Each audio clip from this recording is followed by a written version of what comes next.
So thanks again, Uncle Chika. It really, I guess what we're really interested in exposing that enduring presence and connection here to Sydney, that Sydney has been this international meeting place for people from all around the country, and extraordinary things have grown from this place and gone outwards.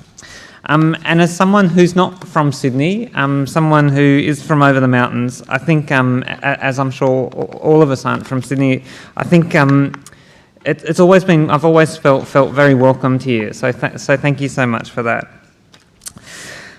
So some of you might remember from our last symposium that we introduced the idea of looking at birds as a way of a metaphor for understanding these very complex stories that we're working with. I just got to grab my clicker.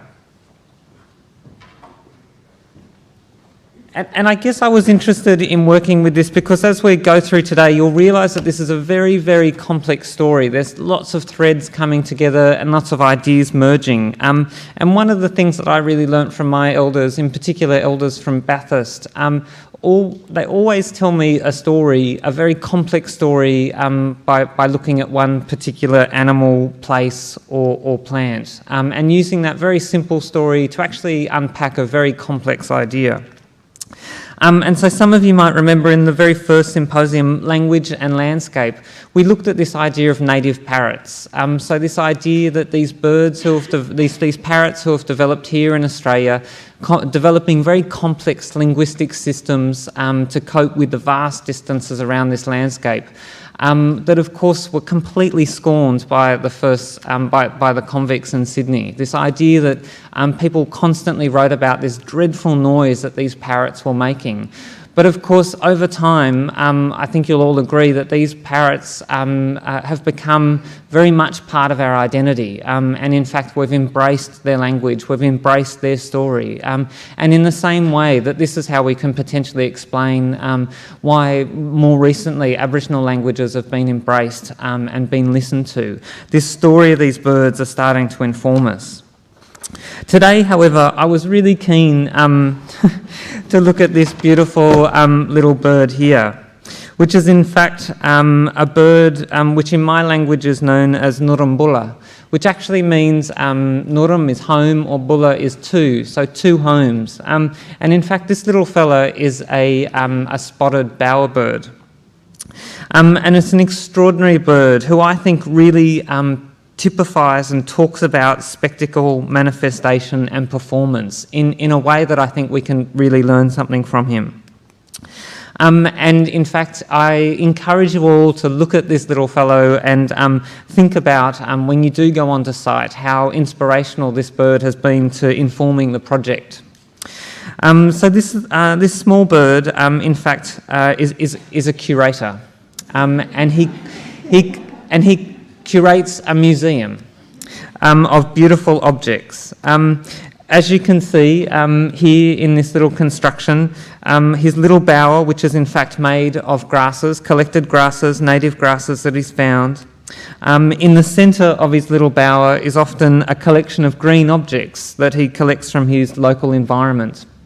You can see here that in fact traditionally he was using small green berries, but of course today he started to work more and more with green glass that he finds. And then accentuating this beautiful promenade which he uses to attract his mate, he works with white objects in the perimeter. And so the perimeter of his constructions are traditionally working with either shells, as you can see here, these little snail shells, or light stones, or in the image over there, in fact, he's collected together a whole bunch of kangaroo bones, which just mark the perimeter of this space.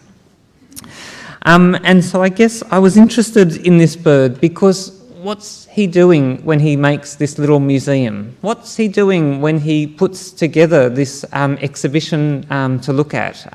What is he curating? What is he telling us? And I guess for me, one of the things I was really interested in is the way that he works in I guess what we would describe in an art world. He's working site specifically. He's creating an extraordinary display working with his local environment, pulling together material from the local environment to tell a story about that place and to tell us something that we might not have seen before.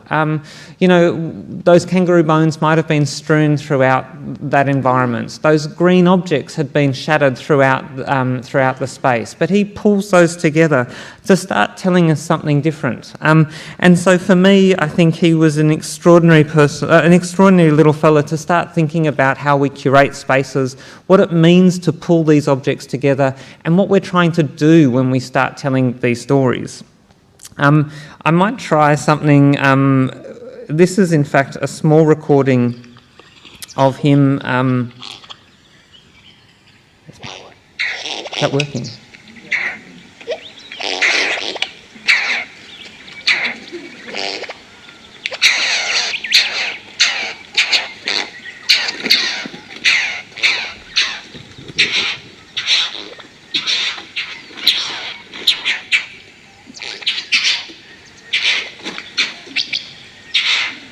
So he takes this song and he serenades his mate. He walks her down a little promenade, shows off his little things that he's collected, that he's very, very proud of, and inspires her to mate with him. And there's something interesting happening here. And of course, in Wiradjuri, this idea that he is in fact making two homes. There's a nest where the little babies are raised, like a proper bird's nest, and then this little nest that he's making. So this notion of two homes, this bulla, Nuram Bulla, is playing out here, which I think starts to sort of tell us something about the landscape. This idea of amassing objects, this idea of pulling ideas together, this idea of performances, of course, is something that has constantly played out on site. And in fact, this is an image here, which in fact, unfortunately, we were... Uncle Alan was going to talk to these images this morning, but I might just give us a little bit of an insight into them. These are in fact images that were taken by David Collins of a ceremony that happened on site. Uncle Alan is looking at the site of the Garden Palace, and he's not entirely sure, but he thinks that somewhere on that high ground where the Garden Palace stood, or perhaps further down towards where the Music of Conservatorium stands today, this ceremony took place. And this is a ceremony where we can see people amassing, people collecting, people with their objects, people performing, people singing and celebrating. And again, I come back to this idea that I think country is telling us what to do. I think that this site, in fact, is a site of gatherings. This site is a site where people constantly come back to tell stories, to celebrate. It's country that in fact is constantly reminding us and telling us what to do. And I think that's a really important thing to remember when we think about landscapes and we think about where we come from. Collins, of course, was requested, Collins and Tench were requested to attend this really important event by Bennelong and Colby, who I'm sure were interested in getting some of those higher ranked British officers to the site to see the strength of their culture, to see the importance of their culture in a way to impart onto them something of their story and create a sense of mutual understanding between the two groups. I also think there's something quite interesting about that space, the space of the Garden Palace sitting right on Macquarie Street, right on what is now the Botanic Gardens, and that this ceremony taking place right on that, I guess almost the precipice of the settlement.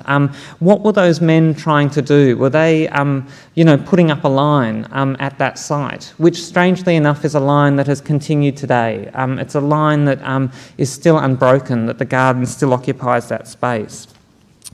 So I guess what I'm interested in is in listening to these stories, listening to these birds and listening to the stories of these landscapes to find a new way forward. I might jump now to introduce our next speaker and leave you with some of those ideas floating and suspending, and start thinking about some of the built environment and the factualities, I guess, around the Garden Palace.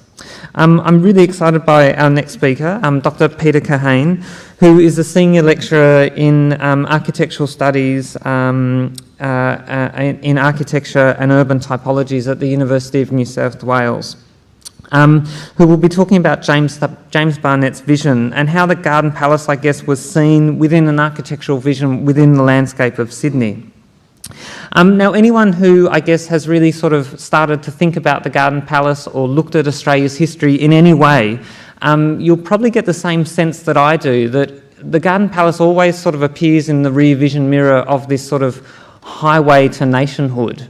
It's never quite in front of you. You're always catching glimpses of it. But I think today, I myself, after listening to Peter on a few occasions, have actually had that picture painted for me very clearly about what the building looked like, where it sat, and what it occupied in the city. So I'm sure today we're really going to get a lot out of Peter's talk, and I'd like to welcome him up to the stage.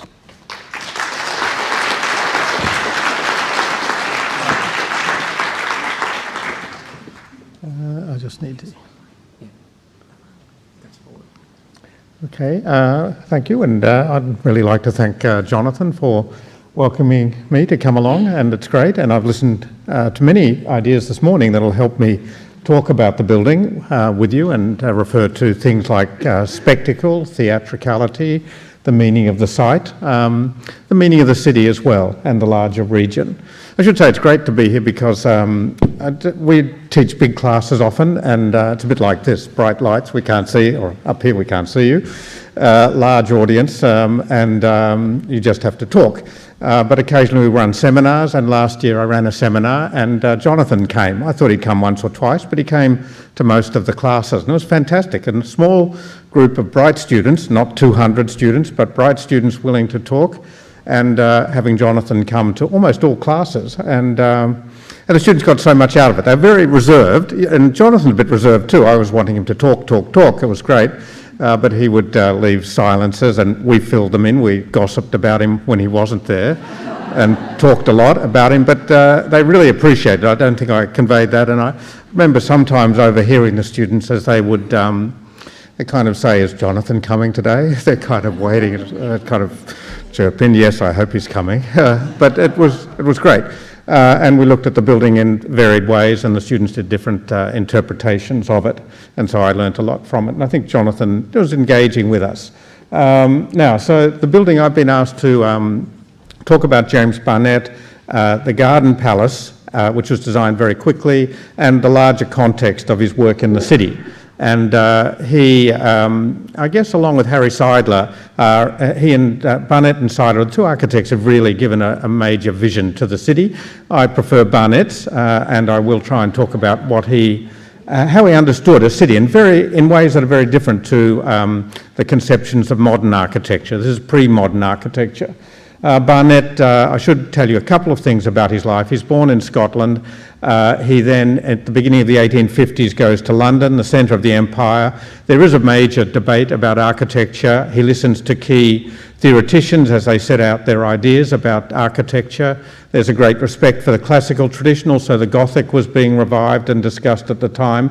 But Barnet's affinities were with classical painters, classical architects, and he knew the great principles that were outlined in antiquity by Vitruvius. And Vitruvius has several principles, and one I'll refer to a few times is decorum, and that's about appropriate expression, and it fits in with the idea of theatricality. All right, so now let's move to the building, and there was that, we're looking at maybe a way of starting was a slide I didn't use, but it was up here for a while, showed you the fire, and the image is taken from Macquarie Street. And one thing you may have noticed, we won't go back to it, but it's a way of testing your memory, is that that front of the building that is directed to Macquarie Street is not directly aligned with Macquarie Street. It's angled slightly.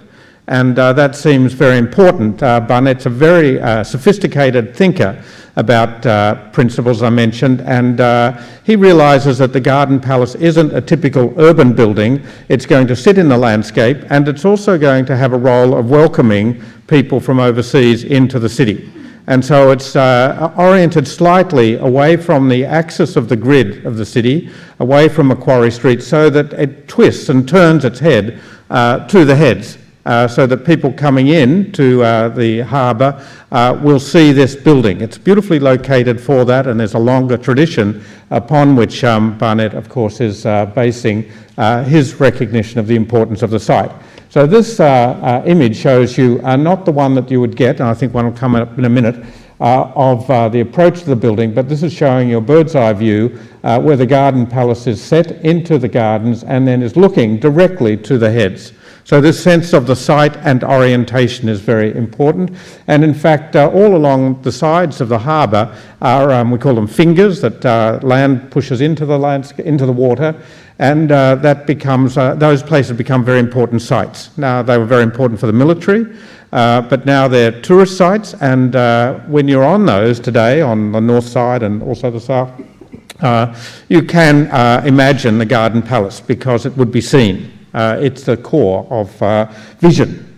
Anyway, so this is an overall view, and here's the one that came up a little bit earlier. And we've gone through the heads. You'll have to take my word for this idea of the orientation of the building. We've gone through the heads, and now we're moving into the harbour, and the building appears more clearly as we approach Bennelong Point, and then we're going to turn and enter the city at the quay. But the building appears in this way to you, and it's very carefully composed. A designer has to know how to address the site and the citizens. I've mentioned that. You have to rise to the occasion. Barnet knew that his role as a designer was to create a work that would be a powerful image seen from a long way away. It had to look good as you came closer and very close, but it must look impressive from a distance, from the heads and as you're moving along through the water. And how do you do that? What are the tricks that a designer can deploy to make sure the building is impressive? Well, what Barnet has done is used very strong horizontal lines, which aren't so clear in this photograph, but we'll see it in a moment, but also vertical accents, a very clear contrast between the horizontal massing of the building and the vertical massing. And these towers rise up, including a dome in the middle, but 4 very strong towers with lanterns. And often the lanterns have flags on them, and the breezes blow through the lanterns, and they're sites for people to look at. This is my key point, I think, about it, is the building is designed to be looked at on the one hand and then look from, but we're looking at it now. The building greets your eye in a manner that is appropriate because the massing is grand and clear and visible from a long way away, and the key point is that it's festive. Architectural theorists were very keen on how certain forms will convey an emotion to people, and low sagging lines convey sadness. Very grand horizontal lines can convey to one a sense of the sublime, of kind of something really vast and imposing. A syncopation of vertical and horizontal lines will convey something lively, expressive, festive. And so that's the character that is appropriate for this building, which is celebrating the colony, its growth, and welcoming people into the building. So it has the appropriate expression. It would be judged by architectural critics as successful in this regard. And as we move closer and closer to the building, the composition becomes a little bit more clear to us. We can see now the strong horizontal lines, the calming effect of that, without destroying the vibrancy that is conveyed through the towers and the lanterns. And we can start to see the way that the horizontal lines will run through the building, and sometimes they disappear, they come out, they tie together the towers, and they also become the balconies, which are very important to this composition. There's a nice drawing. We're moving off the direction. We've come on into the garden. We're moving towards the building now. And as we get closer to it, we start to appreciate, of course, that festive massing, the interlocking of the vertical parts, but also the running of the horizontal lines. We can see a horizontal line will run here. It's called a string course.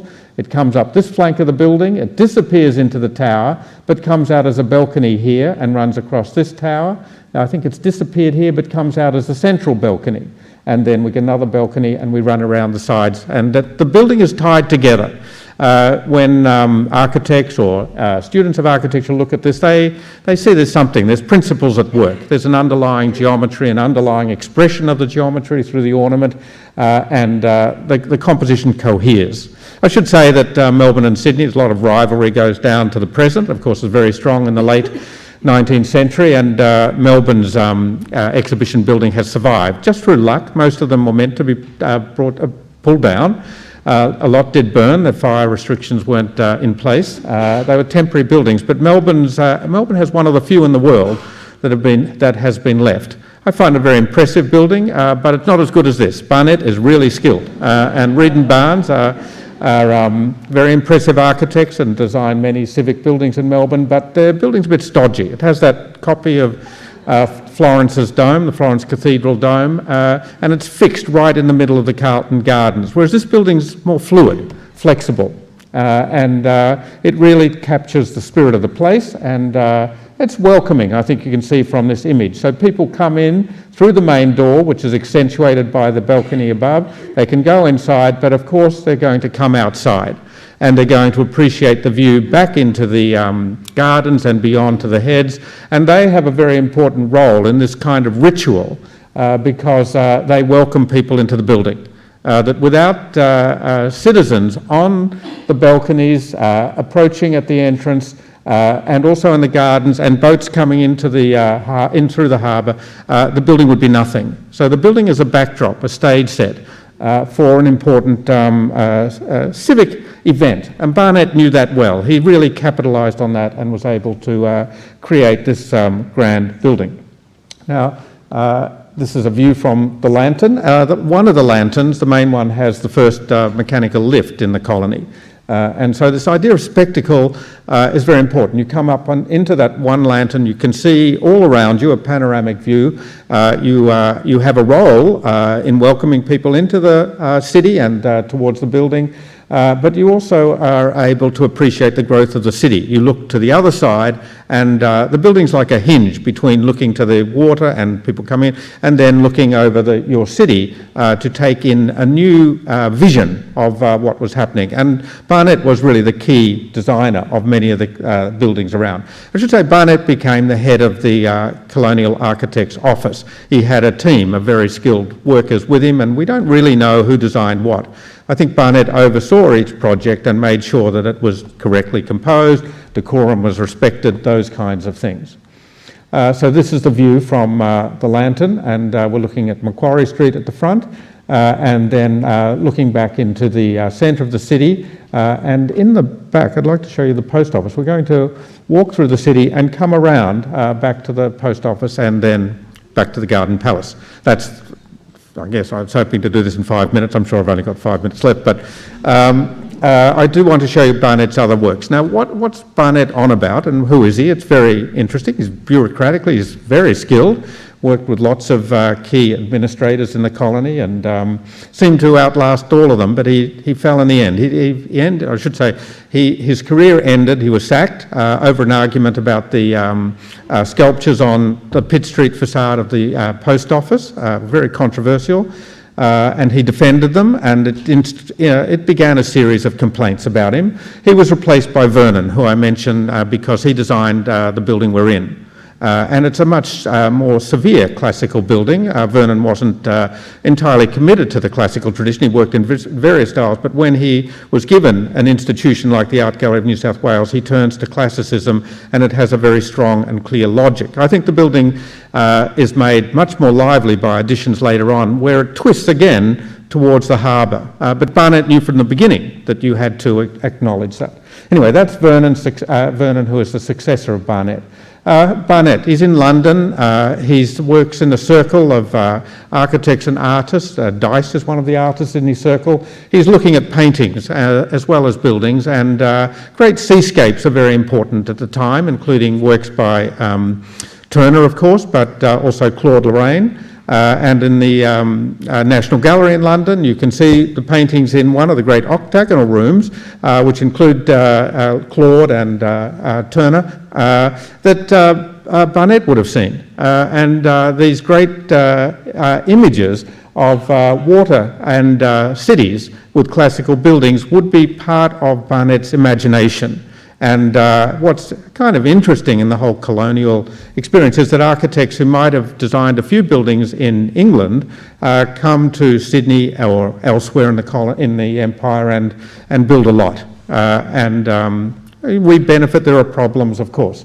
But here's a painting that I always think of when I'm standing in Circular Quay, looking out towards the harbour with the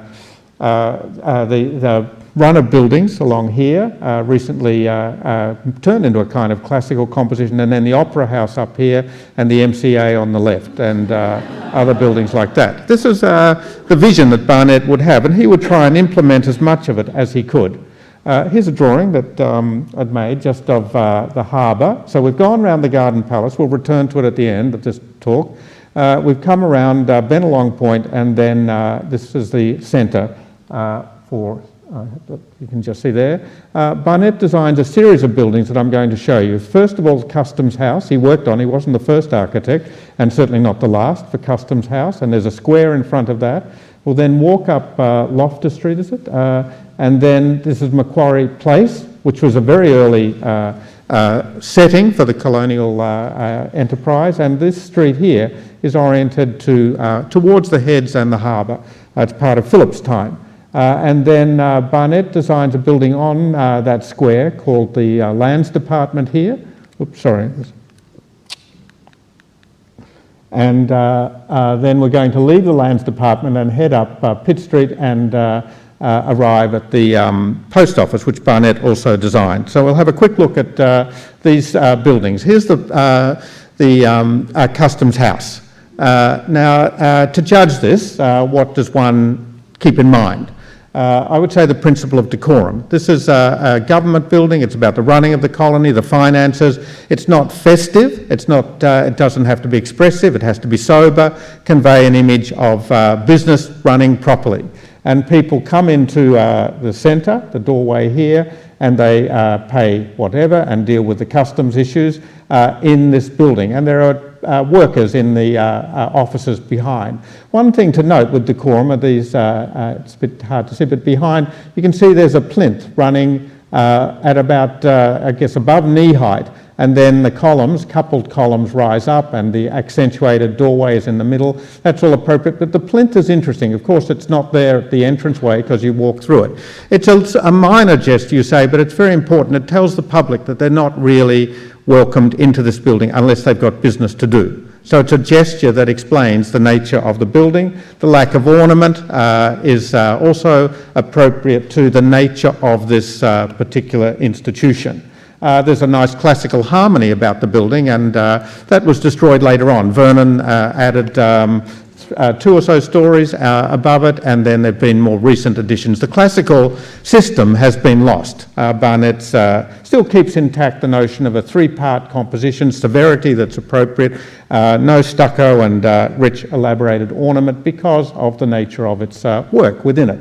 So let's go on now, back to that image, and then this is the Lands Department, the next building in this sequence.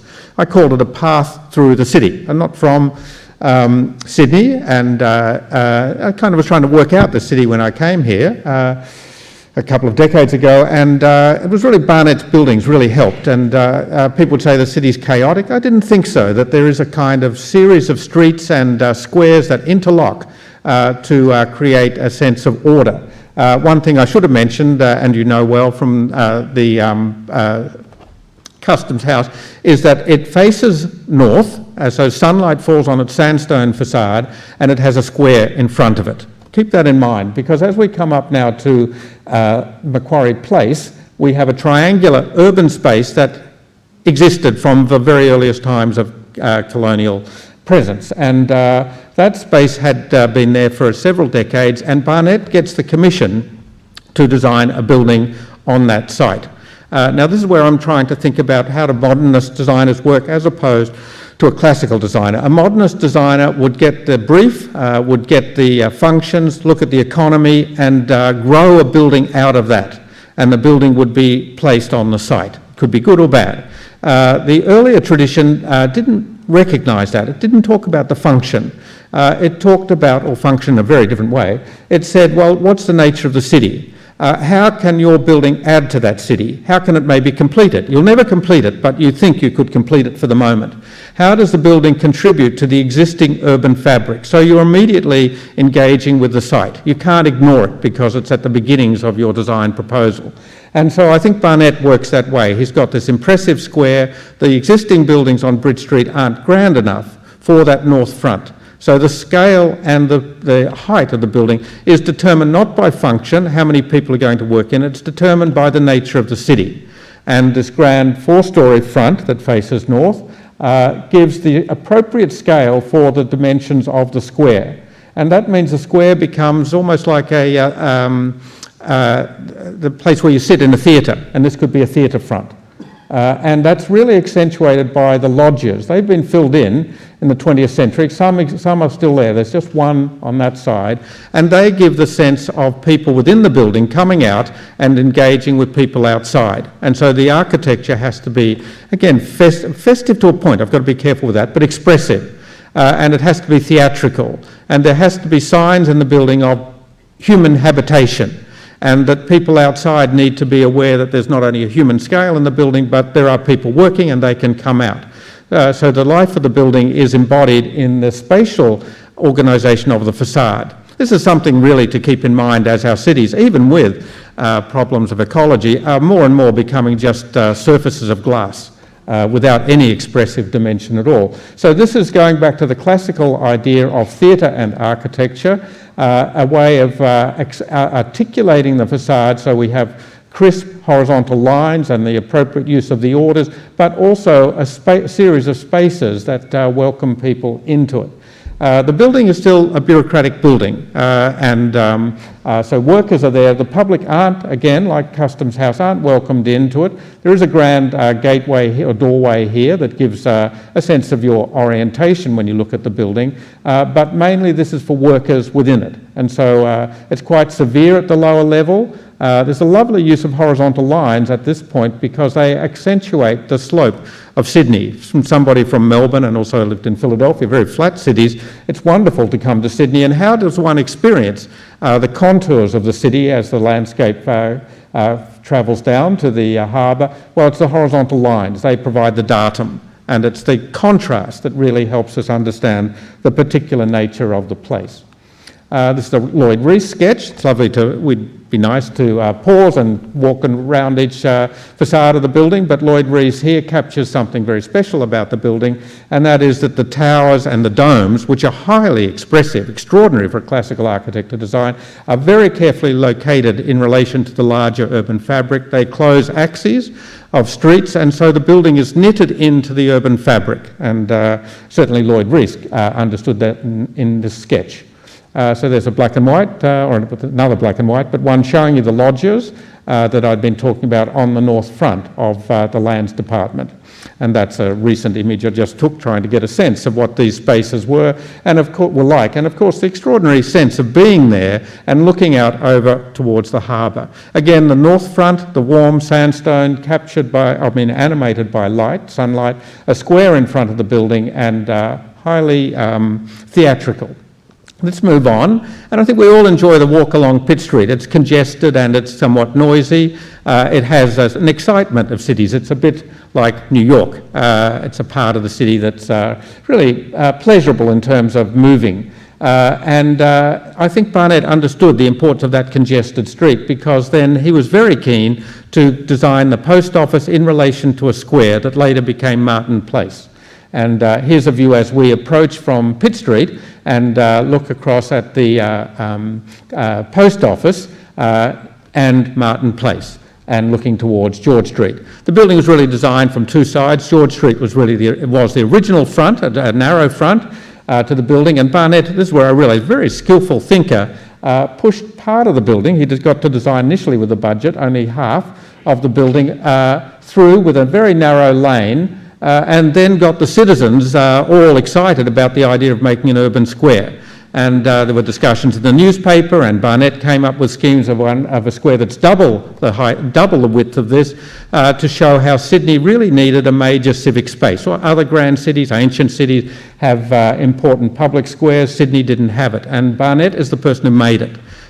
Sometimes through trickery, but enormous skill in getting politicians behind the project. He built the first part of the building to here, narrow lane. The narrow lane was pushed through to Pitt Street. He built the second part, and then money was found, in maybe not the best ways, money was found to buy up the land and push back the building, pull down the existing buildings, and then sell off the land, part of the land, to big institutions. It's not the liveliest of squares. The institutions are pretty severe, but the post office is great. A point that I'd like to make is that when we look at the lower level, this is now open. It's an arcade. And the previous buildings that we've been looking at have colonnades and arcades that are elevated above street level, or they've got a plinth. Now it's open because the public are welcomed into the post office, and so there's no barrier anymore, and there is this kind of porosity of the building and a space between the inside and the outside that's very carefully handled, and this image shows how it's used. Again, this sense of architecture as a setting for a ritual or a theatrical setting. It's a theatrical setting. It's the animation of the architecture by the people, and the human scale and the ornament here is very important. One key issue is that the facades are very carefully detailed. And there's a richness of ornament, which is possible because the building is built over a much longer period of time than the Garden Palace. But the building is to be experienced especially when you're close to it and when you're about to enter into it. And the ornament has to be visible. It has to be clearly on display for us to enjoy, and we can feel some kind of tactile involvement with the building. Barnet creates this very strong three-tiered composition, contrast between the tower and the massing of the main part of the building is very strong to create a sublime effect. This is a very powerful building. Sometimes you might say, well, why is this building so important? Why isn't this devoted to a parliament building? Well, this was a centre of communications. And if you're out a long way away from Europe, then the arrival of the mail was a key event in the day, and so the building is part of this activity. This is the richness of the ornament that you appreciate as you come close to the building, and this is the Pitt Street side, and Barnet certainly defended this kind of realism in art, a very important moment in late 19th century Australian art, these sculptures, and you might know that there was a parliamentary debate, enormous arguments, and Barnet seemed to defend these works beyond what he should have, and then got into trouble. But recently, working with a colleague, Mark Stiles, we've written an essay. It's a book coming out on Martin Place, and my argument is that Barnet really he begins it. He doesn't build it all. He only makes the square in front of Martin Place. But I found, or we found, I should say, is that I found that he was really interested in the relationship between the post office here on George Street and Macquarie Street. And he was making plans from the 1870s, the middle of the 1870s. There are a couple of plans where he's pushing a street through very dense buildings here. There was no connection at the time in the late 19th century, pushing this street onwards to the Parliament buildings and the hospital. And this vision of the city, that he was going to create a loop really, and bring this building really in line with the Garden Palace, which was being designed at the same time. And we have this sense of the city, the centre of the city, having a coherence that's founded on buildings that are both welcoming and festive, buildings that deal with everyday activities, and buildings that deal with very important ceremonial activities. And each building has an appropriate expression, and together they form an ideal about the nature of a modern city. All right, I'm sure I went over time. Jonathan, you were meant to tell me 5 minutes, whatever. Is that it? gone. But so that's an introduction of one of the stories about the building, and it involves the architect's principles and skills of design that produced a work that is sensitive to the site and also to the inhabitants. So thank you.